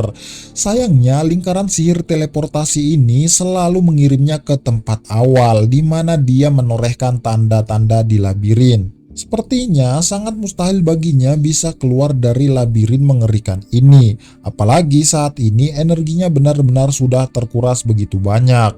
Walau memiliki firasat buruk kalau dirinya akan tewas di tempat ini, namun Roxy tetap memantapkan diri untuk berjuang dan tidak pernah menyerah. Nah, di saat itulah Rudeus tiba-tiba muncul dan mengalahkan seluruh monster yang sebelumnya mengincar Roxy. Kedatangan Rudeus pun membuat wajah Roxy memerah. Dia lantas berterima kasih karena Rudeus telah datang menyelamatkan nyawanya. Namun sayangnya ternyata Roxy tidak mengingat sosok Rudeus yang ada di hadapannya itu. Jelas saja hal ini membuat Rudeus begitu terpukul dan benar-benar depresi. Dikarenakan kondisi Roxy yang begitu lemah, partiannya pun memutuskan untuk kembali ke kota. Semua orang pun nampak begitu senang melihat Roxy masih baik-baik saja.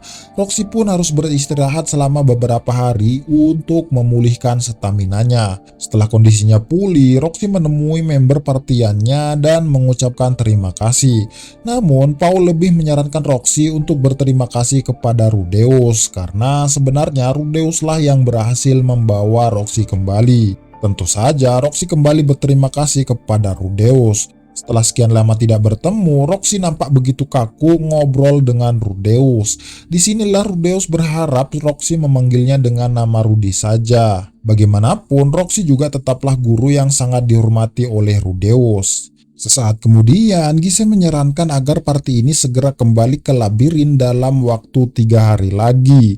Gise juga berkata kalau Roxy harus kembali ke labirin agar tidak terkena semacam kutukan yang membuatnya tidak bisa masuk ke labirin selamanya.